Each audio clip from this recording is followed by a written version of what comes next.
सभी धर्म प्रेमी सज्जनों को सादर नमस्ते। साथियों, बहुत बहुत स्वागत है आपका मेरे से यूट्यूब चैनल पर। इस स्वाध्याय सत्संग रूपी आध्यात्मिक चर्चा में संतों की वाणी पर बात कर रहे हैं और संतों की वाणी की श्रृंखला में ये तीसरा प्रसंग चल रहा है। ये जो पुस्तक है, जो मैंने आपको पहले भी इसके बारे में बताया था, राधा स्वामी सत्संग व्यास की पुस्तक है और इसमें जितने भी हमारे महान संत हुए हैं उन सभी की वाणी का संकलन है। तो एक क्रम में पहले पूरा कर चुका हूँ, दूसरा क्रम भी मैं एक पूरा कर चुका हूँ पहले, और ये इस प्रकार से ये तीसरा क्रम चल रहा है। यानी उनके जो श्रृंखला है तो उनमें कोई एक प्रसंग पहले ले लिया और उसको हम सभी संतों का एक एक प्रसंग ले लिया, कंटिन्यू कर दिया। फिर दूसरे बार में दूसरा प्रसंग ले लिया। इसको पैराग्राफ से भी समझ सकते हो। अगर कोई पैराग्राफ में सीक्वेंस में दे रखा है या दोहे दे रखे हुए 1 2 3 4 ऐसे दे रखे हैं तो शुरू के दो दोहे किसी में से ले लिए। इस प्रकार से मैं कंटिन्यू कर रहा हूँ क्योंकि मैं चाहता हूँ कि सभी संतों की शैली आप तक पहुँचे। तो इस प्रकार से दूसरा प्रसंग भी एक बार पूरा हमने कर लिया है। अभी ये तीसरा प्रसंग जारी है। तीसरे प्रसंग में पहले, इससे पहले हमने गुरु नानक देव का प्रसंग लिया था। आज लेते हैं प्रसंग बानी गुरु अमरदास जी। अमरदास जी, इनके भी गुरु गुरु नानक देव ही थे। ये इसमें जो है ना, जो हमारे गुरु नानक देव के फॉलोअर्स, ये सिखों की जो है ना 10 गुरु जो है ना, इनकी श्रृंखला क्रमबद्धता से है। तो इसमें कई गुरुओं के नाम है। तो अमरदास जी के गुरु भी गुरु नानक देव ही थे। तो इसमें तीसरा प्रसंग लेते हैं। तीसरे प्रसंग में क्या कहते हैं गुरु अमरदास जी? बाबीहा विनती करे कर कृपा देहो जे आन। बाबीहा, बाबीहा कहते हैं जीव रूपी पपीहा। पपीहा की पुकार बहुत प्यारी होती है, कहते हैं ना पपीहा की आवाज़। और पपीहा की आवाज़ के साथ में प्रसंग जोड़ा हुआ है। कई संतों की वाणी में आपने सुना होगा और कई, यहाँ तक है कि आध्यात्मिक उपदेशों में भी आपने सुना होगा कि पपीहा पुकार रहा है। किसको? पपीहा की पुकार हमेशा कही जाती है, परमात्मा से लिंक की जाती है, वो ईश्वर को पुकारता है। मैं कहता हूँ पपीहा ही नहीं, ये जितने भी आप जीव जंतु देखते हो, प्रकृति जगत देखते हो, ये सब समझ लो जो आवाज़ निकलती है उसी के कारण निकलती है और उसी को पुकारती है। क्योंकि पूरी प्रकृति परमात्मा द्वारा ही संचालित है। केवल सारी योनियों में मनुष्य ही है जिसको कि कर्म का धनी बनाया। तो मनुष्य स्वयं के निर्धारित कर्म कर सकता है, लेकिन बाकी के जितने जीव हैं, उदाहरण अधिकतर पपीहा का दिया जाता है कि वो परमात्मा को पुकारता है जब वो पीहू पीहू की आवाज़ लगाता है। लेकिन मैं कहता हूँ कि सारा प्रकृतिगत, आप शाम के समय देखो या सुबह देखो, चिड़ियों की क्या चहचहाहट होती है। हम प्रकृति को देखना ही भूल जाते हैं। हम इस दलदल में, जो आजकल भौतिक दलदल जो बन गया है, इसको हमने इतनी प्राथमिकता दे दी है। एक मैं अभी एक प्रसंग सुन रहा था एक महान संत का। वो कहने लगे कि हमने जो है ना, ये पंच तत्व से तो हमारा शरीर बना ही बना है, लेकिन हम कहते हैं जो कि एक छठवां और शुरू कर दिया लोगों ने। ये भी एक अंग हो गया कि इसके बगैर सब कुछ व्यर्थ समझने लग गई ये दुनिया। कि अर्थ अगर आपके पास नहीं है तो आपके पास कुछ भी नहीं है। अर्थ की नितांत आवश्यकता है, इसमें भी कोई दोहरा नहीं है, क्योंकि अर्थ के बगैर कोई चीज़ होती नहीं। सारी क्रियाएं अर्थ से होती हैं। लेकिन उसको इतनी प्राथमिकता दे दी है कि हम, जो मैं प्रसंग की बात कर रहा हूँ कि जो संतों की वाणी में जो हमें प्रसंग मिलते हैं प्रकृति से जुड़े हुए, हम उस तरफ ध्यान ही नहीं जाता हमारा। हम इतने जड़वत हो जाते हैं इन जड़ चीज़ों को इकट्ठा करने में कि हमारा जो चेतना की हमारी पुकार है, हम उसको बिल्कुल इग्नोर कर देते हैं, उसको नगण्य कर देते हैं एक तरीके से। और ये बहुत ही दुख का विषय भी है। आज के युग में ये बहुत ज़्यादा दुख का विषय है। इतनी प्राथमिकता तो अपना होश ही नहीं व्यक्ति को। अरे कभी तो प्रकृति से जुड़ो, कभी अपने आप से बात करो।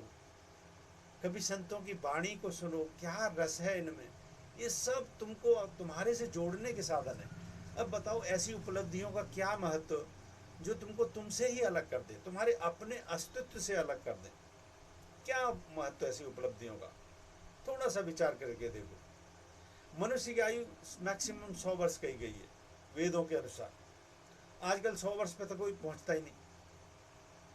60-70 में ही आदमी के ज़्यादातर जो एवरेज देखा जाए तो काम तमाम हो लेता है मैक्सिमम। तो ये तो हमारे बुजुर्ग ही थे जो 100 वर्ष की आयु पूरा करते थे, पूर्वज ही थे, क्योंकि उनमें जो है ना वास्तव में वो प्रकृति के नज़दीक रहते थे, धार्मिक क्रियाओं में विश्वास रखते थे, स्वयं में विश्वास रखते थे, अपने से जुड़ के रहते।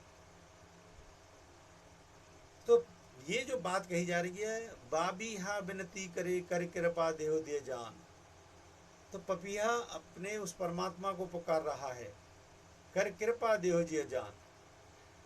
प्रसंग को ऐसे समझे कि जिस प्रकार से वो पपीहा परमात्मा की पुकार लगाता है, ये पशु पक्षी जो पुकार लगाते हैं ये सब प्रकृति से जुड़े हुए हैं और ये परमात्मा की ही पुकार है एक तरीके से, सभी जीव जंतुओं। तो जिस प्रकार से पपीहा उस परमात्मा को पुकारता है, कृपा देहो जी जान, तो क्या कहते हैं अमरदास जी कि हे प्रभु मेरे पे ऐसी कृपा कर कि उसी प्रकार से मैं तेरे से जुड़ जाऊं, उसी प्रकार से मैं तुझे पाऊं। ये होता है प्रकृति से जुड़ने का मतलब। प्रकृति से, पशु पक्षियों से आप बहुत कुछ सीख सकते हो, जीवन के मूल्य बहुत से सीख सकते हो जिनमें हम भटक जाते हैं रास्तों में। जल बिन प्यास न उतरे छुटक जाए मेरे प्राण, तो जिस प्रकार से जल के बगैर मेरी प्यास नहीं बुझ सकती, उसी प्रकार से जब तक मैं तुझे न पालूं, हे प्रभु जब तक मेरा तुझसे सामीप्य न हो जाए तब तक तो मेरे प्राणों का भी कोई अर्थ नहीं है। कितनी बड़ी बात है। और हम सारा जोर कहाँ दे देते हैं, हम सारा जोर उसी चीज पे जो दे देते हैं जो टोटली जड़वत है, जिसमें हमारा प्राण है ही नहीं। वो हमारी उपयोगिता की बातें हैं केवल, कि उनसे हमारे जीवन की उपयोगिता पूरी होती है, हमारे जीवन में अधिक से अधिक इतना हो सकता है योगदान कि हमारी जीवन शैली एक अच्छी हो सकती है। तो उतना महत्व है तो उतना महत्व दें भी, और उतने महत्व के लिए क्रियाशील भी रहें। ये स्वयं हमारे वेद शास्त्र कहते हैं। कृष्ण भगवान ने गीता में भी यही कहा है, कर्मशील बनने की बात ही है। पर इससे अधिक महत्व देना कि जिसमें सारा झोंक देता है इंसान, और इसीलिए आज देखो कितनी हालत खराब है। आजकल हम जो है ना कुछ आयुर्वेद के प्रोडक्ट को भी आज प्रमोट करते हैं, तो उसके बारे में मैं तो लोगों से भी कहता हूं कि बताओ, हॉस्पिटल बढ़ते जा रहे हैं, डॉक्टर्स भी बढ़ते जा रहे हैं, लेकिन फिर भी इनकी बहुत कमी भी होती जा रही है, यानी पेशेंट की संख्या ज़्यादा बढ़ती जा रही है। आप कितने बना लो, जब तक इन मूल बातों को नहीं समझोगे तब तक समस्या का कोई समाधान नहीं है। क्यों? क्योंकि ये सब भौतिक जगत कार्य कर रहा है, वहाँ पर डॉक्टर की मेंटेलिटी भी वैसी है।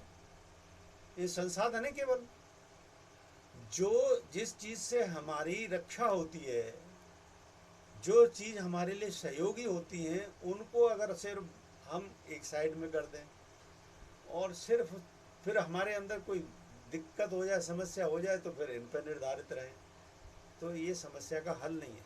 समस्या का हल है इस प्रकार के प्रसंगों को समझना, जीवन को मूल रूप में समझना, वो है समस्या का। तो जल बिन प्यास न उतरे छुटक जाए मेरे प्राण, तो जिस प्रकार से जल के बगैर मेरी प्यास नहीं बुझ सकती, हे प्रभु तुझे पाए बगैर भी मेरे प्राणों की प्यास नहीं बुझ सकती। आपके प्राणों को भी उसी की प्यास है, आपके स्वयं के अस्तित्व को भी, जो मन रूपी अस्तित्व है उसको भी प्यास है उसी की। तू सुखदाता बेअंत है, गुणदाता निधान। अब ये देखिए, सुख कहाँ है? सुख परमात्मा के पास ही है, क्योंकि जड़ में कभी सुख होता नहीं।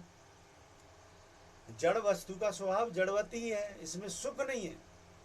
सुख मूल रूप से हमारे चेतन सत्ता में ही है, और जो हम इस जड़ वस्तु में उस सुख का अनुभव करते हैं वो उसका रिफ्लेक्शन है। That is just a reflection of that soul pleasure. क्योंकि इसमें जो आनंद की अनुभूति हम जड़ वस्तुओं में करते हैं वो उसके रिफ्लेक्शन की ही वो है, उसकी परछाई है वो। क्यों? क्योंकि सुखों की तू सुखदाता बेअंत है। तू मतलब तेरे सुखों का अनंत भंडार है तेरे पास। गुणदाता निधान, और गुणों का भी भंडार ही तेरे पास है। वही गुणवान है, आत्मा ही गुणवान है और आत्मा ही सुखी है पूर्ण रूप से। ये बात मूल समझने की है। यही अमृतदास जी कह रहे हैं, नानक गुरुमुख बखिलिए अति बेली होए भगवान।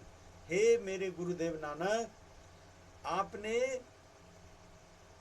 बख्श लिए, मतलब कहते ना बख्शना, यानी बच जाना, बचा लेना। हे मेरे गुरु नानक देव, आपने हमको इस मार्ग पर चला के बचा लिया, अंधकार से बचा लिया। अति बेली होए भगवान, और अंत समय में मुझे उस परमात्मा से मिलन का रास्ता दिखा दिया। कितनी अच्छी प्रसंग है। संतों की वाणी में एक ऐसा रस, अनूठा रस मिलेगा आपको, क्योंकि संत की हर एक वाणी में पूरा प्रकृति से जुड़ा होता है।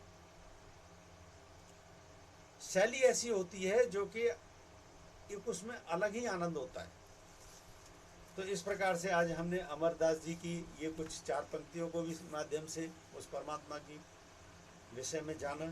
मुझे उम्मीद है पंक्ति आपको पसंद आई होंगी। पसंद आई है तो मेरे इस वीडियो को लाइक करें, अधिक से अधिक इसको शेयर करें। शंका समाधान के लिए कोई प्रश्न है तो कमेंट बॉक्स में लिखें। बने रहें मेरे साथ। बने रहने के लिए बहुत बहुत धन्यवाद। त्योम सम नमस्ते।